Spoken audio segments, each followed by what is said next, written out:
Good evening and welcome to the Performance News Today. I'm Faris Samara, And I'm Phil Bugami. bringing you a special report on one of the most destructive storms in recent U.S. history, Hurricane Sandy. In late October 2012, the massive storm tore up the East Coast, flooding neighborhoods, destroying homes, and leaving millions without power.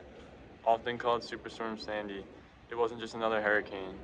It was a collision of the weather systems so unusual that scientists will still study it today. We'll take you live to our field reporter for more on the devastating impact this storm had on our communities across New Jersey and New York. Thanks, Faris and Phil. I'm reporting here from the Jersey Shore, one of the hardest hit areas during Hurricane Sandy.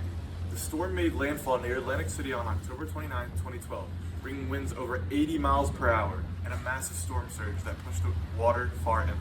Entire boardwalks were ripped apart, streets turned into rivers. More than 8 million people lost their power across 17 states, and over 150 people lost their lives in the U.S. alone. Homes were destroyed, subways flooded in New York City, and transportation came to a standstill. Hospitals had to evacuate patients at backup generators.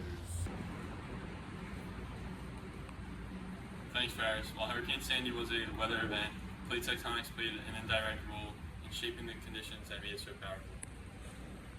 Sandy formed over warm tropical waters in the Caribbean, energy that comes from heat stored in the ocean's crust, created and maintained by seafloor spreading along mid-ocean ridges.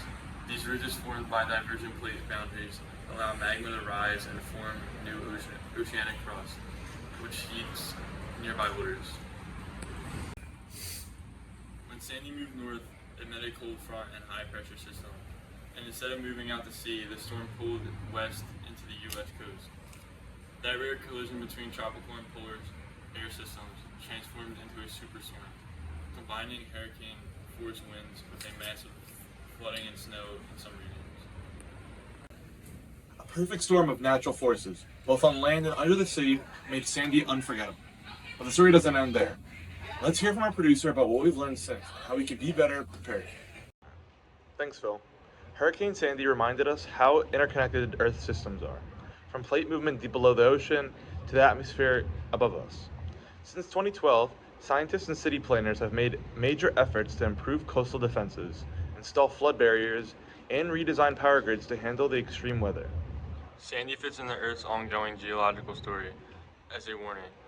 The planet's forces are powerful and unpredictable, but through science and preparation we can adapt.